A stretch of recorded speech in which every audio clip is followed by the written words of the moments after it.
नमस्कार, मैं हूं रविशंकर शर्मा बुलंद युवा न्यूज़ के साथ। आज फिर हाजिर हुए हैं एक खास कार्यक्रम गांव की सरकार।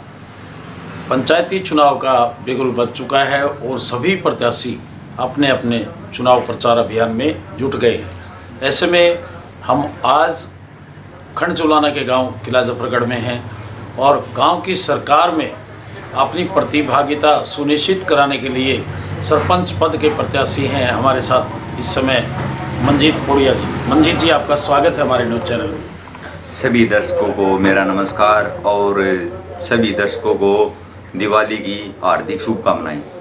युवा हरियाणा चैनल का हमारे गांव में पधारने पर हम तहे दिल से स्वागत करते हैं। मंजीत जी, पंचायती चुनाव, हाँ जी। बुलंद युवा न्यूज़ चैनल, हाँ जी। आप भी युवा हैं। हाँ जी। और किस तरह का सपना आप गांव की सरकार में देखना चाह रहे हैं? अब हम ये देख रहे हैं कि अभी तक जितने भी कार्य गांव में हुए हैं, सबसे मेन चीज़ ये है कि सरकार सुविधा बढ़ाने के लिए तरह तरह की योजनाएं और गरीब व्यक्तियों को लाभ पहुंचाने के लिए विभिन्न प्रकार की योजनाएं स्टार्ट करती है।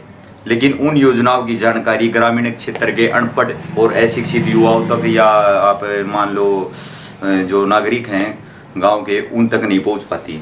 और इसमें ये भी है कि जो योजनाएं आती हैं उनका एक स्पेसिफिक टाइम होता है कि इस टाइम के अंदर आप आवेदन कर सकते हैं, लेकिन गांव में पता नहीं चलता कि लास्ट डेट कब है, कब स्टार्ट हुई है, क्या क्या उसकी एलिजिबिलिटी है, कौन अप्लाई कर सकता है, इस प्रकार की जानकारी नहीं होती जी, जिस प्रकार से वे उन योजनाओं का लाभ नहीं उठा पाते। अब हमारा ड्रीम ये है कि जब भी हम ये सुनिश्चित करेंगे कि सबसे पहले तो गांव में जो ग्राम सचिवालय बनाया हुआ है सरकार ने, वो जिस उद्देश्य से बनवाया था उस उद्देश्य को पूरा करते हुए उसको सुचारू रूप से कार्यान्वित करेंगे। उसके अंदर एक किसान मित्र कक्ष बनाया जाएगा, क्योंकि सबसे ज़्यादा जो अपनी आबादी है किसानों पर आश्रित है और किसानों को तरह तरह की स्कीमें जो सरकार चला रही है फ़ायदा देने के लिए, उनका लाभ नहीं मिल रहा।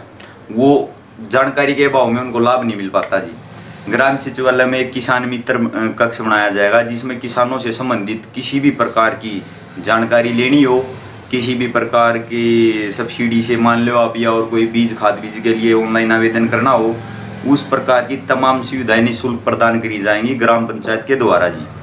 और जो स्कीमें आती हैं सरकार की, जैसे कि पराली ने जलाने पर 1000 रुपये प्रति एकड़ जो दे रही है सरकार, या और DSR से बिजाई करने पर धान की 3 या 4000 रुपये प्रति एकड़ प्रोत्साहन राशि जो दे रही है, इन योजनाओं का किसानों को जी पता नहीं चल पाता। हम ये सुनिश्चित करेंगे कि ये योजना भी आ रही हैं, कौन कौन इसका पात्र है, और डोर टू डोर जाकर भी हमें जानकारी प्रदान करेंगे और ज़्यादा से ज़्यादा किसानों ने फ़ायदा पहुँचाने की कोशिश कराएंगे। और किसानों से संबंधित तमाम प्रकार के फार्म सब्सिडी के या योजनाओं के बिल्कुल निःशुल्क करे जाएंगे ग्राम सचिवालय के अंदर ही। और सबसे बड़ी एक समस्या है आज हमारे क्षेत्र में, हरियाणा में, मेरी फसल मेरा ब्यौरा। उसमें किसानों को ये पता नहीं चलता अगर भैया ब्यौरा स्टार्ट हो रहा है, उसके क्या फ़ायदे हैं, ब्यौरा दर्ज करवाएंगे, लास्ट डेट कब है। किसान कई बार हमारे यहाँ CSC सेंटर भी है, वहाँ आते हैं जी हमने ब्यौरा चढ़वाना है, तो CSC सेंटर का ऑपरेटर बोलता है जी अगर भाई अभी तो लास्ट डेट जा चुकी है। फिर उन्होंने अपनी जो फसल है उसका जो अनाज वगैरह बेचने में बड़ी दिक्कत आती है, मंडियों में बड़ी भीड़ होती है। इस प्रकार की समस्या को देखते हुए हम ये सुनिश्चित करेंगे कि भाई सभी का फसल ब्यौरा बिल्कुल निःशुल्क घर घर जाकर पंजीकृत हो चुका है।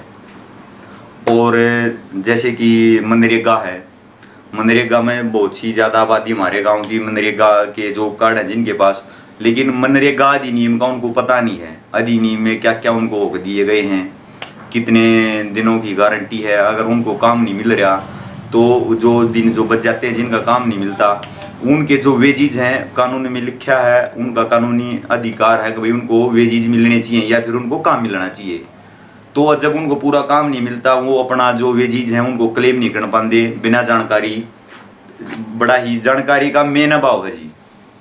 जानकारी ना होने के कारण बहुत सी स्कीमें नागरिक जी ऐसी हैं जिनका लाभ नहीं उठा पाते। सबसे पहले हम ये इंश्योर करेंगे कि सभी ग्रामवासियों को जो भी स्कीम आएगी, कब आवेदन होंगे, कब अंतिम तिथि होगी, उसके लिए क्या क्या डॉक्यूमेंट चाहिएंगे और कौन कौन उस योजना के तहत आवेदन कर सकता है, इस प्रकार की कोई भी जानकारी का अभाव हम नहीं रहने देंगे। दूसरी चीज़, अब किसानों का जैसे कि केसीसी से पैसा कट जाता है फसल बीमा का, लेकिन बाद में क्या होता है कि जब वो क्लेम फाइल करते हैं तो उनको वो क्लेम मिलता नहीं है। उसमें सबसे बड़ी एक कारण ये है, जब किसान केसीसी बनवाता है तब वो जो गिरदावरी अपडेट होती है बैंक के अंदर, बैंक वाले ऑटोमेटिक ही ऑटो मोड पे वो गिरदावरी अपडेट कर देते हैं जब जियो नया बीमा मतलब पॉलिसी इशू करते हैं।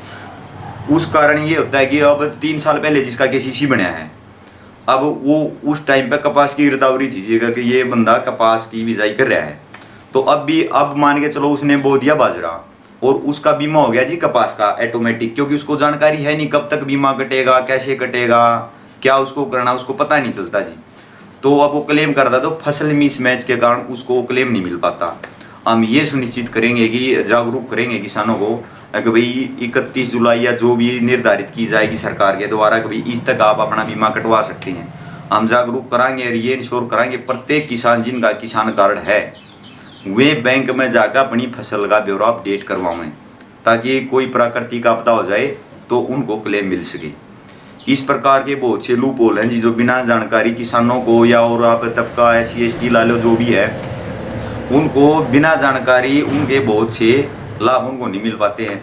अब जैसे कि सबसे पहले मेरा ये ड्रीम है कि जिन घरों में शौचालय की सुविधा नहीं है, ग्राम पंचायत उनको ट्रेस कर चिन्हित कर करके अपनी एक लिस्ट तैयार कर लेगी। जब भी स्वच्छ भारत मिशन के तहत जो फार्म अप्लाई होते हैं शौचालय बनवाने के लिए 12,000 रुपये उसमें गवर्नमेंट दे रही है, उनको अपने आप डोर टू डोर जा करके उनका आवेदन हम करेंगे, बिल्कुल निःशुल्क करेंगे उसका, ताकि घर घर में शौचालय हो। उससे स्वच्छता भी बढ़ती है और बाहर ना जाना पड़े।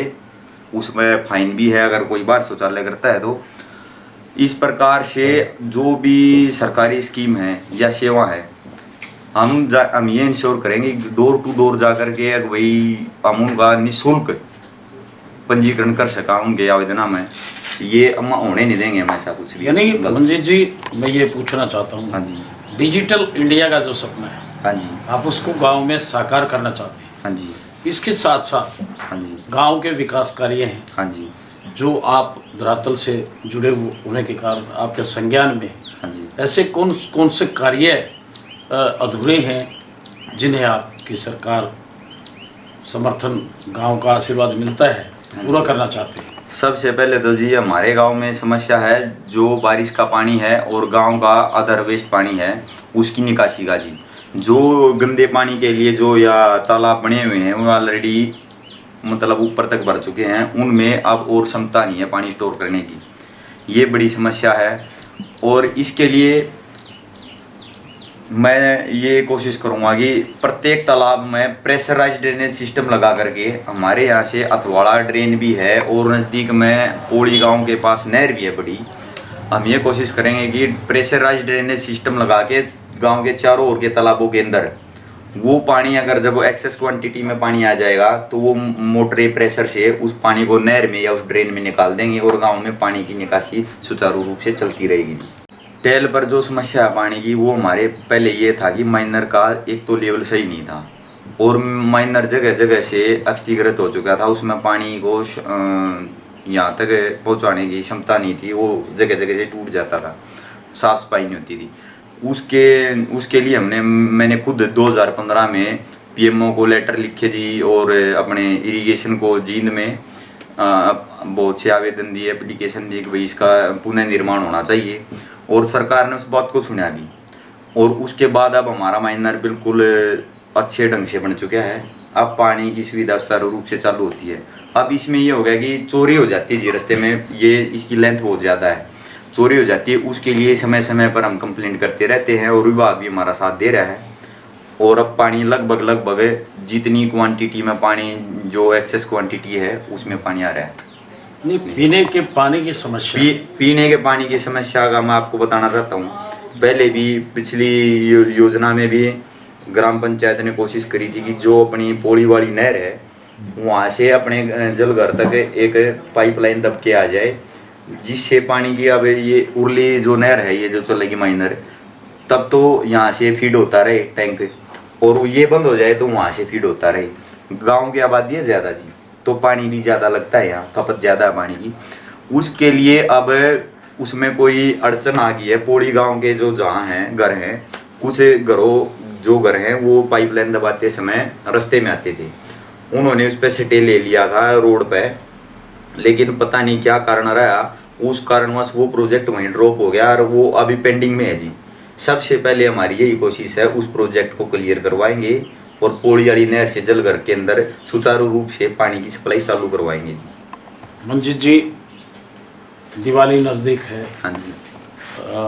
यानी मतदान भी नज़दीक है। हाँ जी। ऐसे में आप अपने मतदाताओं को, ग्रामीणों को, गाँव वासियों को क्या संदेश देना चाहते हैं, विशेषकर युवा वर्ग को? ये संदेश देना चाहूँगा जी, जो दिवाली है, दिवाली के साथ ही विजयदशमी भी आती है। विजयदशमी का मतलब ही है वही अन्याय पर न्याय की जीत। और युवाओं को मैं खास संदेश देना चाहता हूँ, आजकल युवा नशे की तरफ बढ़ते जा रहे हैं और जहाँ तहाँ देख रहे हैं कि आज न्यूज़ में भी देखते हैं वहाँ इतना नशा मिल गया, ये मिल गया।